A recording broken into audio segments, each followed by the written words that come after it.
Handguns are responsible for more than 80% of total mass shootings. Handguns.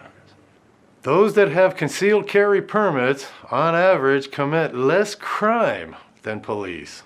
Imagine that. Since 1950, nearly all mass public shootings have occurred in gun-free zones. That's crazy. Interesting. I haven't, I just kind of blindly chose a side on the whole issue without really thinking about facts. Hey everybody, I'm Katie, and today I'm joined by a man who needs one name and one name only, just like Madonna or Cher. I'd like to welcome Fleccas, also known as Austin Fletcher. Austin's a brave man who puts himself in the lion's den at the many protests that are happening around the country. He takes a wooden spoon, a camera, and 3 simple questions to ask people why they are attending the protests. If you haven't seen Austin's videos, please check him out on YouTube at Fleccas Talks. Austin, you just released 2 videos that talk about gun violence and gun control.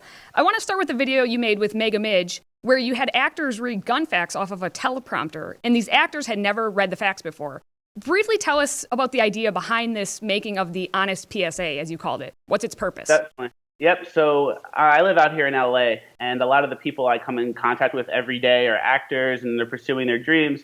And a lot of them choose not to participate in politics. So with this idea, I thought, what if we gave them kind of no choice and kind of, had a casting call, brought them in as like a standard audition, and then let them read off the teleprompter all these gun facts that we have, and kind of don't give them a choice. Just let them read it and see what they think and see, how it makes them feel. And we brought in 30 people. We shot 3 episodes. The one that you're showing right now is the first one. We haven't released the other 2 yet. And the goal was to really open people's minds and give them, middle-of-the-road basic facts and see how they take them. And most of the people were really surprised, and it actually woke them up a little bit. And when you turned the camera off, what were some of these actors saying to you? Most of them were like, wow, I kind of, and they said so in the video too, I kind of blindly chose a side based on what I was feeling, what people were telling me, what I was reading. But once you look at the facts, it kind of changed their perspective. And a lot of them did feel that way. And I think the other 2 videos are going to really show that as well. And maybe this could even be a series that could be extended, and you can help wake people up, I think, people in the middle especially. And you clearly, you want to educate people. You're not just trying to get these, gotcha moments. You really do want to help them understand what is happening and what the true facts are. So we want to help our viewers learn as well. What are some other productive ways that you think we can get these facts out to the public? I think a lot of it, when it comes to the political discourse in this country, a lot of it's so much left versus right that it kind of discourages people. And their instant reaction is, oh, both sides are skewed, I'm not going to even get involved.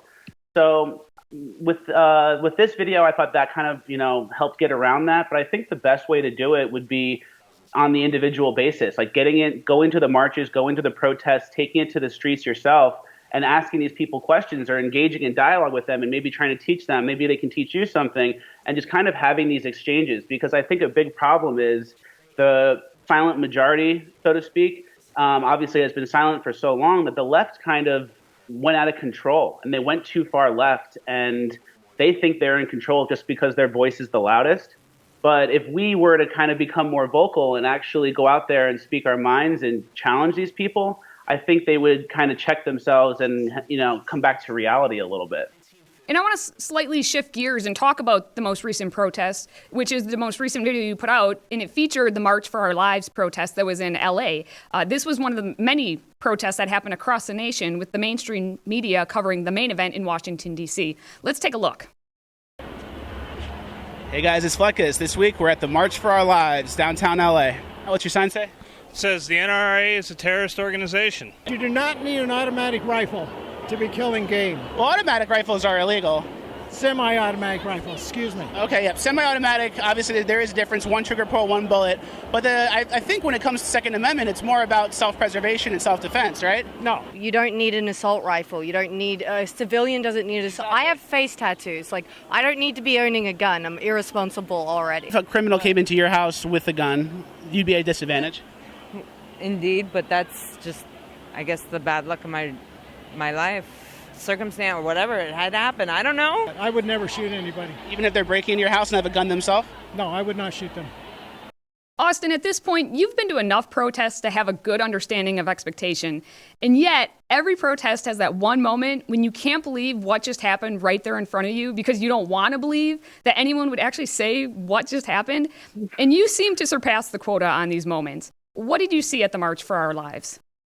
The March for Our Lives was in line with other protests that I've seen, but this one was, every protest, there's people that are there based on feelings, and they feel a certain way, and they want to get their voice heard, which is fine.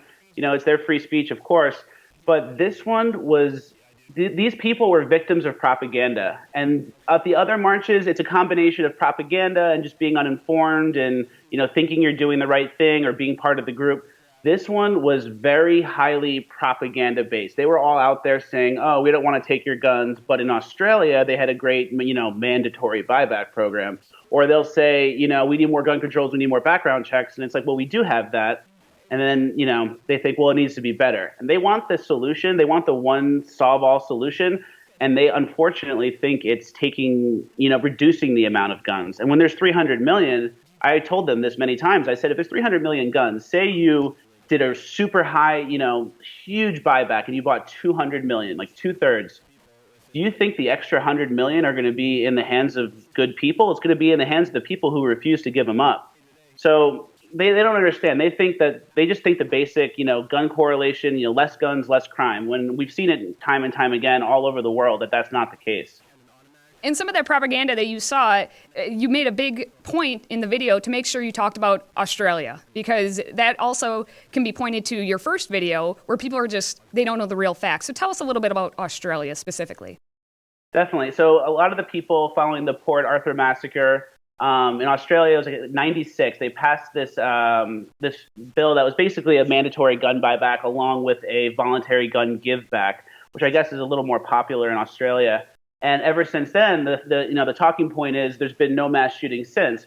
But in reality, there was basically only one mass shooting in Australia, that Port Arthur massacre. And then after that, you know, it just kind of continued on pace with, you know, 0 being the basic amount of gun shootings there were. Mass shootings there were.